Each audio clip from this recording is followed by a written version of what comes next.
بسم اللہ الرحمن الرحیم۔ السلام علیکم اسٹوڈنٹس، آج ہم کرنے جا رہے ہیں اپنے 9th کلاس اسلامیات کا چیپٹر نمبر 22 ایز پر مائی نمبرنگ، جو کہ ہمارے پاس باب نمبر ششم یعنی کہ باب نمبر 6 ہدایت کے سرچشمے اور مشاہیر اسلام کا دوسرا ٹاپک ڈسکس کرنے جا رہے ہیں حضرت ابو موسیٰ اشعری رضی اللہ تعالیٰ عنہ، پیج نمبر 73 پہ چیپٹر نمبر 22 ایز پر مائی نمبرنگ، جو ہم لوگ ڈے 1 سے اپنے چیپٹرس کو دیتے آ رہی ہیں۔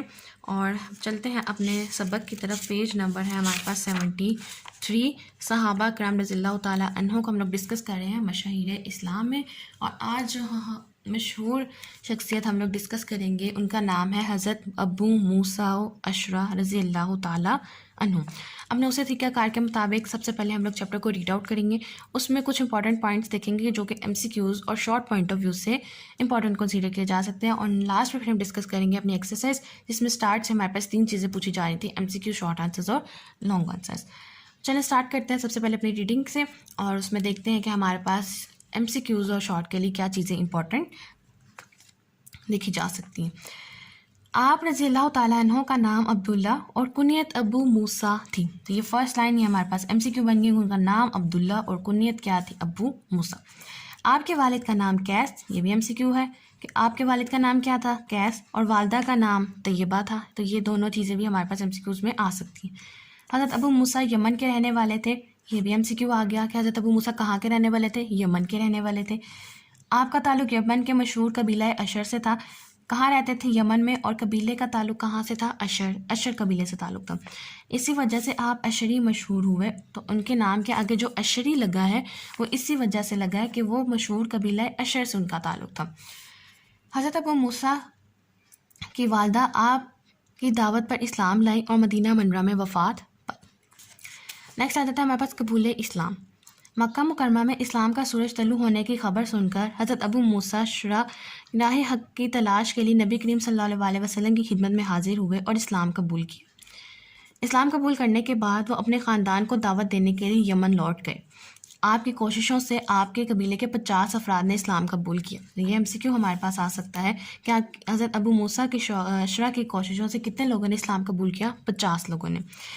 حضرت ابو موسیٰ نے یمن سے ایک جماعت کے ساتھ حبشہ کی طرف ہجرت کی اور حضرت جعفر طیار کے ساتھ اس وقت نبی پاک صلی اللہ علیہ وسلم کی خدمت میں حاضر ہوئے جب آپ فتح خیبر کے بعد مدینہ منورہ واپس آ رہے تھے۔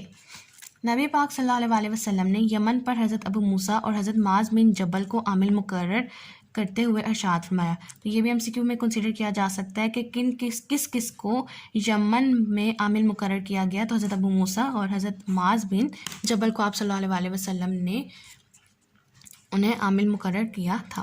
صحیح مسلم کی حدیث نمبر 4526، جس میں عامل مقرر کرتے ہوئے آپ صلی اللہ علیہ وسلم نے ارشاد فرمایا، ترجمہ یہ ہے کہ تم دونوں آسانی پیدا کرنا، مشکل میں نہ ڈالنا، خوشخبری دینا، دور نہ بھگانا، آپس میں اتفاق رکھنا اور اختلاف نہ کرنا۔ نیکسٹ آ جاتا ہے ہمارے پاس خطبہ حجۃ الوداع میں شرکت۔ 10 ہجری میں نبی پاک صلی اللہ علیہ وسلم نے حج کا اعلان فرمایا۔ تو یہ MCQ آ سکتا ہے کہ کس ہجری میں نبی پاک صلی اللہ علیہ وسلم نے حج کا اعلان فرمایا؟ 10 ہجری میں۔ تو حضرت ابو موسیٰ یمن سے حج کرنے کے لیے مکہ مکرمہ حاضر ہوئے۔ نبی کریم صلی اللہ علیہ وسلم نے پوچھا، عبداللہ بن قیس، کیا تم حج کے ارادے سے آئے ہو؟ عرض کی، جی یا رسول اللہ۔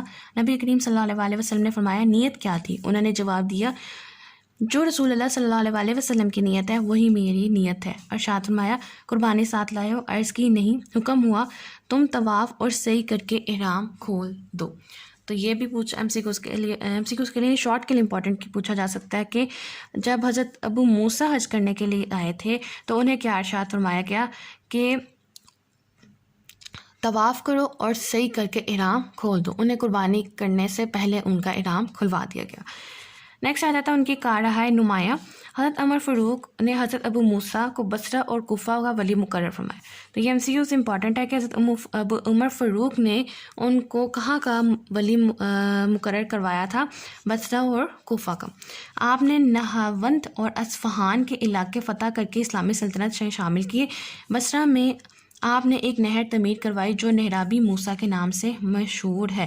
تو یہ بھی MCQ آ سکتا ہے کہ کون سی نہر تعمیر کرائی؟ نہرابی موسیٰ۔ نیکسٹ آ جاتا ہے ان کی اخلاق و عادات. حضرت ابو موسیٰ نہایت متقی، پرہیزگار، نیک سیرت صحابی تھے. خشیت الہی، اتباع رسول صلی اللہ علیہ وآلہ وسلم، توکل، شرم و حیا، امت مسلمہ کی خیر خواہی، سادگی، خدمت رسول صلی اللہ علیہ وآلہ وسلم، تقوی اور پرہیزگاری آپ کی سیرت کے نمایاں اوصاف تھے. نیکسٹ آ جاتا ہے ہمارے پاس فضل و کمال. حضرت ابو موسیٰ کو بارگاہ رسالت مآب میں خاص قرب حاصل تھا. آپ ان 6 افراد میں سے تھے جن کو عہد رسالت میں فتویٰ دینے کی اجازت تھی. تو یہ ایم سی کیو ہے کہ کن افراد میں سے تھے، کتنے افراد میں سے آپ واحد تھے جنہیں فتویٰ دینے کی اجازت تھی. تو 6 افراد میں سے آپ بھی شامل تھے جنہیں فتویٰ دینے کی اجازت تھی. حضرت علی، آپ رضی اللہ تعالیٰ عنہ کے بارے میں ارشاد فرماتے ہیں، ابو موسیٰ سرتاپا علم کے رنگ میں رنگے ہوئے ہیں. نیکسٹ آ جاتا ہے اشاعت علم. قرآن و سنت کے اشاعت اور اسے دوسروں تک پہنچانے کے لیے آپ رضی اللہ تعالیٰ عنہ زندگی بھر کوشاں رہے. آپ کا اصول تھا کہ جو کچھ کسی کو معلوم ہے وہ ضرور دوسروں تک پہنچایا جائے. جہاں کہیں آپ کو چند لوگ اکٹھے مل جاتے، آپ ان تک کوئی نہ کوئی حدیث پہنچا دیتے. حضرت ابو موسیٰ سے 360 حدیث مروی ہیں، جن میں 50 متفق علیہ ہیں، یعنی صحیح بخاری اور صحیح مسلم میں موجود ہیں. تو یہ ایم سی کیو اس کے لیے امپورٹنٹ ہے کہ کتنی حدیث سے مروی ہیں 360 اور کتنی متفق علیہ ہے 50، یعنی کہ متفق علیہ سے مراد وہ حدیث جو صحیح بخاری اور صحیح مسلم کی کتابوں میں موجود ہیں. نیکسٹ آ جاتا ہے قرآن مجید کی تلاوت اور خوش الحانی. قرآن مجید کی تلاوت کے ساتھ حضرت ابو موسیٰ کو غیر معمولی شغف اور انہماک تھا. فرصت کا تمام وقت قرآن مجید کی تلاوت میں گزارتے تھے. آپ رضی اللہ تعالیٰ عنہ کی آواز اس قدر عمدہ اور سریلی تھی کہ نبی کریم صلی اللہ علیہ وآلہ وسلم فرماتے تھے کہ ان کو لہن داؤدی سے حصہ ملا ہے. تو آپ یہ چیز آپ کے شارٹ کے پوائنٹ آف ویو سے امپورٹنٹ کی جا سکتی ہے کہ آپ صلی اللہ علیہ وآلہ وسلم نے ان کی عمدہ اور سریلی آواز کے بارے میں کیا فرمایا کہ ان کو لہن داؤدی سے حصہ ملا ہے. نبی پاک صلی اللہ علیہ وآلہ وسلم کو حضرت ابو موسیٰ اشرا کا قرآن مجید پڑھنا اس قدر پسند تھا کہ آپ ان کو جہاں قرأت کرتے ہوئے سنتے وہیں کھڑے ہو جاتے. حضرت عمر فاروق اپنے دور خلافت میں فرمائش کر کے ان سے قرآن مجید سننا کرتے تھے. تو یہ ایم سی کیو اس کے لیے امپورٹنٹ ہے کہ کون جو ہے ان سے فرمائش کر کے قرآن سنا کرتا تھا، حضرت عمر فاروق. نیکسٹ آ جاتا ہے لاسٹ پہ وفات. حضرت ابو موسیٰ اشرا نے ذوالحجہ کے مہینے میں 48 ہجری میں وفات پائی. وفات کے وقت آپ کی عمر تقریباً 61 ایئرس تھی. حضرت ابو موسیٰ اشرا کی زندگی ہمارے لیے مشعل راہ ہے. ہمیں چاہیے کہ ان کی سیرت و کردار کے مختلف پہلوؤں سے رہنمائی حاصل کرتے ہوئے اللہ تعالیٰ اور اس کے رسول صلی اللہ علیہ وآلہ وسلم کی اطاعت کریں تاکہ ہم دنیا اور آخرت میں سرخرو ہو سکیں.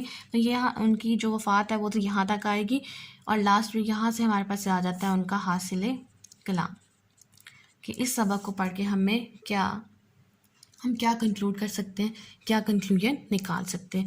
تو اسٹوڈنٹس یہ تھا ہمارے پاس چیپٹر نمبر 22 اور باب ششم کا دوسرا ٹاپک حضرت ابو موسیٰ اشرا، اور اس کے آج ہم لوگوں نے دیکھی ریڈنگ اور اس میں کچھ امپورٹنٹ پوائنٹس دیکھے جو کہ ہمارے پاس شارٹ اور ایم سی کیو اس کے لیے امپورٹنٹ کنسیڈر کیے جا سکتے تھے.